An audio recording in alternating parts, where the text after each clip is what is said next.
मिथिला नगरी में जनक राजवंश राज करते थे। उन्हीं में से एक राजा शीरध्वज थे। एक बार यज्ञ के लिए वो जमीन जोत रहे थे। उसी समय वहाँ से एक छोटी कन्या निकलती है। इस सुंदर कन्या को देखकर राजा को बहुत खुशी हुई। उन्होंने उस कन्या को अपनी पुत्री बना लिया। उसका नाम सीता रखा। एक दिन सीता अपनी सहेलियों के साथ बगीचे में खेल रही थी।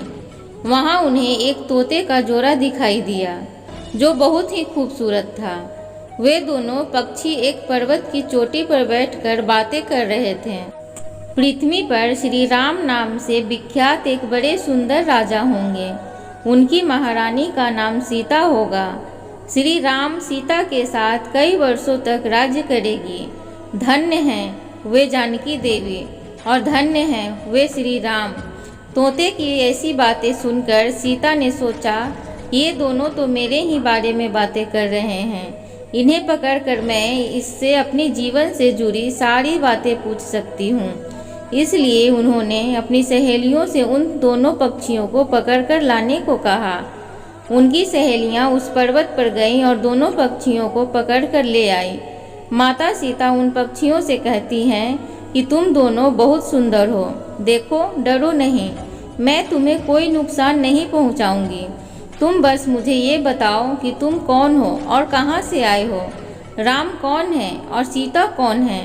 तुम्हें उनके बारे में कैसे पता है? माता सीता के पूछने पर दोनों पक्षी बताते हैं कि एक बहुत विख्यात महर्षि वाल्मीकि हैं। हम दोनों उन्हीं के आश्रम में रहते हैं। महर्षि ने रामायण नाम का एक ग्रंथ लिखा है जिसका पाठ उन्होंने अपने शिष्यों को भी कराया है। उन पक्षियों ने सीता को ये भी बताया है कि इस ग्रंथ में महर्षि वाल्मीकि ने बताया है महर्षि ऋषि श्रंग के द्वारा किए गए पुत्रेष्ठी यज्ञ से प्रसन्न होकर भगवान विष्णु, राम, लक्ष्मण, भरत और शत्रुघ्न ये 4 मानव शरीर धारण कर पृथ्वी पर जन्म लेंगे। बड़े होने पर श्री राम महर्षि विश्वामित्र और अपने छोटे भाई लक्ष्मण के साथ हाथ में धनुष लिए मिथिला आएंगे और शिव जी के धनुष को तोड़कर सीता से विवाह करेंगे। फिर उस पक्षी के जोड़ों ने कहा, हे सुंदरी, हमने तुम्हें सब कुछ बता दिया, अब हमें छोड़ दो, हम जाना चाहते हैं। पक्षी की बातें सुनकर माता सीता के मन में और भी बातें जानने की इच्छा हुई। उन्होंने उन दोनों से पूछा कि राम कहाँ होंगे, वे किसके पुत्र हैं, कैसे वो मिथिला आकर जानकी से विवाह करेंगे। नर तोता बोला कि श्री रामचंद्र का मुख कमल के समान सुंदर होगा, नेत्र बड़े बड़े और खिले हुए, नासिका ऊंची, पतली भुजाएं घुटनों तक, गला शंख के समान होगा। मैं उनका क्या वर्णन करूं, जिनके गुणों का बखान 100 मुख वाला भी नहीं कर सकता।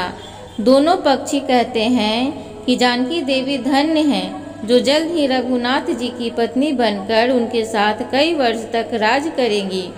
लेकिन तुम कौन हो? पक्षियों की बातें सुनकर सीता ने कहा कि जिसे तुम जानकी कह रहे हो वो मैं ही हूँ। माता सीता उन्हें कहती हैं कि मैं तुम दोनों को तभी छोड़ूंगी जब श्री राम यहाँ आकर मुझसे विवाह करेंगे।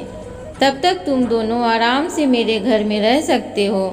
ये सुनकर मादा तोता जानकी से कहती हैं कि हम वन के पक्षी हैं, हमें घर में सुख नहीं मिलेगा। मैं गर्भवती हूँ, मुझे जाने दो, मैं अपने स्थान पर जाकर बच्चे पैदा करूँगी। आप चाहें तो उसके बाद फिर से यहाँ आ जाऊँगी। उसके कहने पर भी सीता जी ने उसे नहीं छोड़ा। तब तक उसके पति यानी नर तोते ने कहा, सीता, मेरी पत्नी को छोड़ दो, वो गर्भवती है।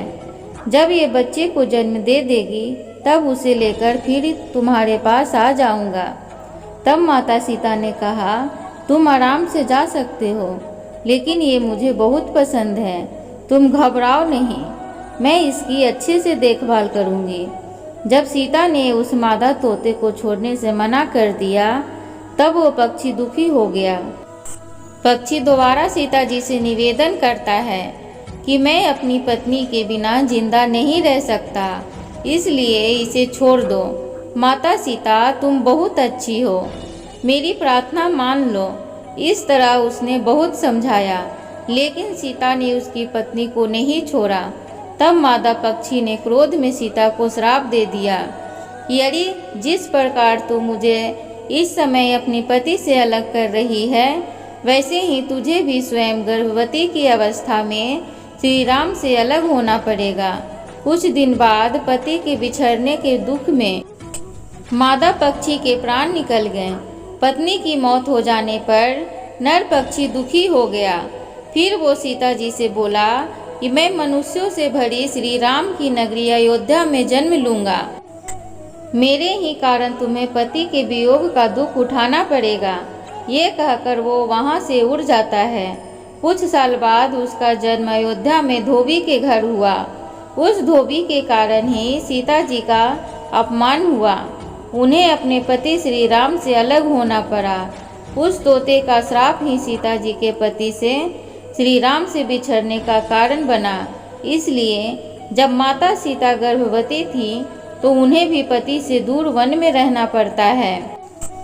आपने अक्सर लोगों को कहते सुना होगा कि हमारे कर्मों का फल हमें यहीं मिलता है।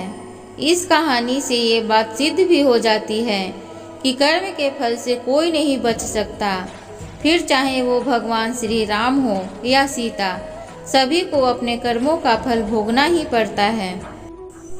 संयोग से, भाग्य से कुछ नहीं होता। आप अपने कार्यों से अपना भाग्य स्वयं बनाते हैं, यही कर्म है। तो दोस्तों, उम्मीद करती हूँ आज की ये मोटिवेशनल ज्ञानवर्धक स्टोरी आप सभी को अच्छी लगी होगी। तो प्लीज़ लाइक करें, चैनल को ज़रूर से ज़रूर सब्सक्राइब करें, अपनी राय कमेंट बॉक्स में ज़रूर बताएं। धन्यवाद।